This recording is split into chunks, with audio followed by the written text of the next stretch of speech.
আলহামদুলিল্লাহ, আজকে একটা খুবই খুশির খবর আমার জন্য। আর এই দিনটা যে কখনো আসবে আমার জীবনে এটা হয়তো আমি ভাবিও নাই বা কল্পনাও করিনি।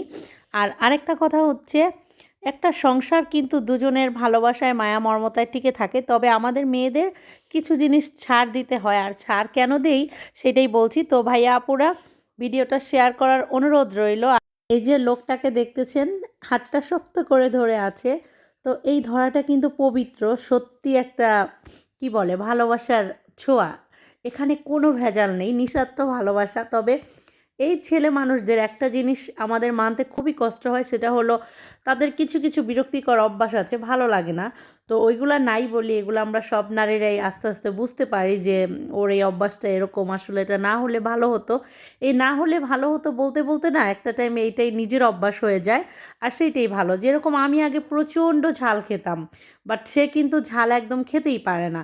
তো এখন আমার এরকম হয়েছে, তার চাইতে আমি মনে হয় কম ঝাল খাই, এরকম আর কি। আবার সেও একটু একটু ঝাল খাওয়া শিখে গেছে, দুইটা মিক্স হয়ে গেছে। তো ছোট ছোট বিষয়গুলা, এটা তো জাস্ট একটা, অনেক হাজার বিষয় আছে যেগুলা হচ্ছে ছাড় দিতে হয়। তো সবচেয়ে অটুক বন্ধন যেইটা, সেটা হচ্ছে তখনই ছাড় দেওয়া যায় যখন আমি ভাববো যে বা দেখবো যে আমার হাজবেন্ড প্রকৃত সম্পর্ক, স্বামী স্ত্রীর সম্পর্ক, এটাকে এত সুন্দরভাবে সে মর্যাদা দিচ্ছে, বা সে যেরকমই হোক, অলস হোক বা যাই হোক, বাট অভ্যাস খারাপ হোক, দিন শেষে কিন্তু সে সব কষ্ট আমাদের জন্য করছে। আর তার দুই নয়ন জুড়ে, হৃদয় জুড়ে শুধু আমি আর আমার বাচ্চারা, এটা হলে ঠিক আছে। আর তার ফ্যামিলি সেটা তো থাকবেই, আমার শ্বশুর শাশুড়ি মানে তো আমার বাবা মা, এটা আলাদা কথা।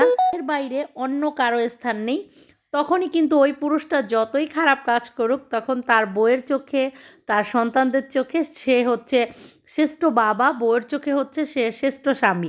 তাকে কিন্তু ছাড় দেওয়া যায়। আর তখনই একটা ভালোবাসার সংসার টিকে থাকে, যে লোকটা যে এরকমই হোক, বাট দিন শেষে সে কিন্তু আমাদের ভালোবাসে, আমাদের জন্যই করে সব কিছু।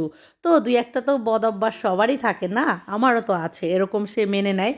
সো এটাই হচ্ছে ভালোবাসার মেন বন্ধন, আমি বুঝি যেইটা। ছাড়া অনেক কিছু হ্যান ত্যান মুখে বলা যায়, আসলে সংসার করাটা না খুবই কঠিন। মুখে বলে দেওয়া আমি থাকবো, এরকম করব, সেরকম করব, অনেক সহজ।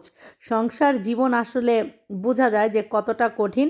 তো এই যে সুখবর যেটা বলছিলাম, তো ওইভাবে আর বলতে চাচ্ছি না, বেশি লোক দেখানো আসলে ভালো না যে কোনো জিনিস। তবে পকেটে যদি টাকা আসে সেটা, আর যদি হয় মেয়ে মানুষ, সংসারের প্রয়োজনীয় জিনিস কিনবো না, সেটা কি কখনো হয়? তো সুখবরটা কি ওইটা আসলে ওইভাবে বললাম না। তবে আমি আজকে অনেক খুশি, আর একটু কেনাকাটাও করলাম। আর নিহা মানার জন্য খুঁজছি, তার পাপার জন্য, বাট ওইভাবে পাইনি। তো নিহা পাপা বলছে তোমার জন্য পেয়েছো, নিয়ে নাও। তো যা যা কেনাকাটা করতে মন চাইছে করলাম আর কি। আল্লাহ হাফেজ, ফলো মাই